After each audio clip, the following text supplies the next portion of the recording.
Welcome back. Here is 9.9 Notes Trigonometry Part 2.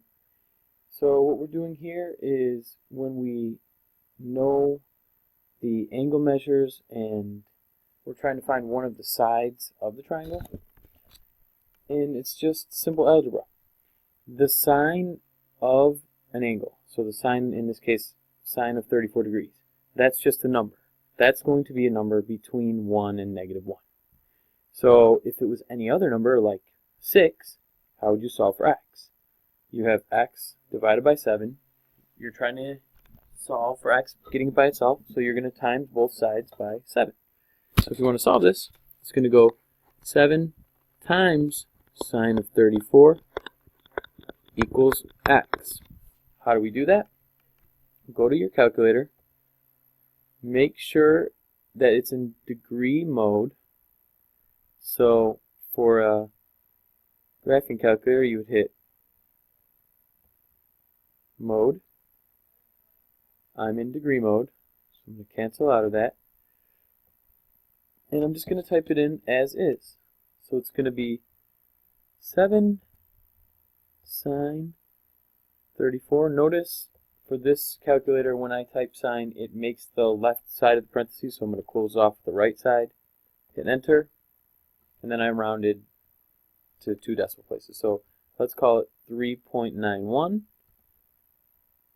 So x is approximately equal to 3.91. That's how you do it when the x is in the numerator. If x is in the denominator, well, it's going to take one extra step. So here I am, I'm trying to get x by itself. I'm trying to solve for x. So I'm going to multiply both sides by x. So it's going to be x tangent of 71, which means x times the tangent of 71 equals, well, 6 divided by x times x. The x's cancel out. It's just 6. Again, tangent of 71 degrees is just a number. So if I want to solve for x, if it's currently x times tangent of 71, if I just divide both sides by tangent of 71, that's going to tell me what x is. Well, going back to the calculator for that, if you're going to do 6 divided by the tangent of 71, I do it like this. 6 divided by parentheses tangent of 71. Now I'm going to close off this parentheses for the tangent itself. Then I'm going to close off for the entire denominator. I have 2 left parentheses. I got 2 right parentheses. It'll work. We already checked to see if we're in degree mode. So I hit enter. I'm going to round that to hundredths place, so 2.07. So x is approximately equal to 2.07. Okay? So it's not too bad when you have the information in the equation set up for you. What about when you have to do it? Well, we've seen this before. It's a trig problem. So I'm going to write SOHCAHTOA. If you're not sure what you got, go ahead and label it. Here's the right angle. Across from that is always the hypotenuse. Here's the angle that I'm using, 32 degrees. Opposite from that is the x. So I'm using O and H, which is sine. SOHCAHTOA, sine. So the sine of an angle, the sine of 32 degrees, is going to equal opposite over hypotenuse, x over 10. How do I solve that for x? I'm going to multiply both sides by 10. So I'm going to have 10 sine of 32.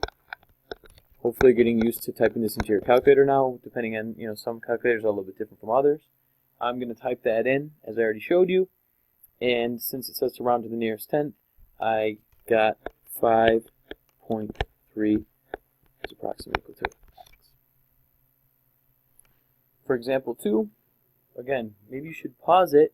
Try to set up the equation to solve for your own, see what you get on your calculator, then come back here.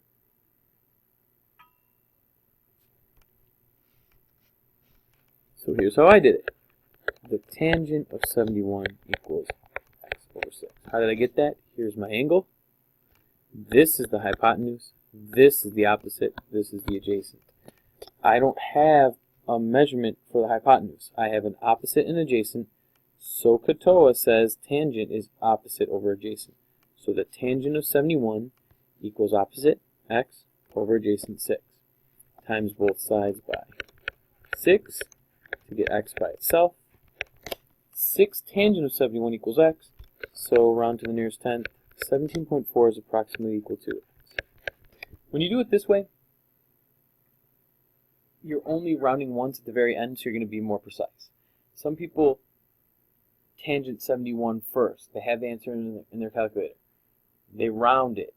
Then they multiply by 6, and then they round again. So you're taking away the accuracy of your answer. So please only round at the end. Okay. For example 3, here's my angle. They gave me the adjacent side and the hypotenuse, so that's cosine. So katoa. So the cosine of 31 equals 76 over y times both sides by y, and I have y times cosine 31 equals 76. Divide both sides by the cosine of 31, which is just a number. So 76 divided by the cosine of 31 is what y equals. I'm going to go back and show you that one more time on the calculator. That's 76 divided by parentheses, this is how I do it, cosine of 31, close, close, enter.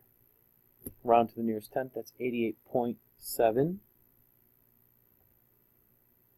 So y is approximately equal to 88.7. So if you label your picture and you know SOHCAHTOA, it should be pretty straightforward. I'm going to show you one quick thing on this one, on example 4 here, to make it a little easier for you. Here's how we would do it if we do this like the problems we just did. Here's angle 40, the 40-degree angle. This is opposite and this is adjacent. So what we would normally do for this one is, here's SOHCAHTOA, opposite and adjacent is tangent. You would do tangent of 40 degrees equals opposite over adjacent, which is 28 over y. That's the one that takes a little bit longer because you have the variable in the denominator. You're going to times both sides by y. So you get y tangent of 40 equals 28. Then you divide both sides by the tangent of 40. So you get this. So what is y? Well, y is approximately equal to 33.4. Now, there is something you could have done in this problem to avoid having to do that extra step. If you think about the fact that the sum of the angles in any triangle is 180 degrees. So if you have a 90-degree angle here, you have a 40-degree angle here, this angle has to be 50 degrees. So if I were to use that angle instead, from here I have its opposite and its adjacent. So if you do the tangent of 50 degrees, tangent is still opposite over adjacent, so SOHCAHTOA. The tangent of 50 degrees is going to be opposite y over adjacent 28. Now I can just multiply both sides by 28. And if you want to double check, but it should work, and it does, 28 times the tangent of 50 is going to give you the same thing as if you had done 28 divided by the tangent of 40. So there's something you can do to save yourself a little time in the future. Have a good day.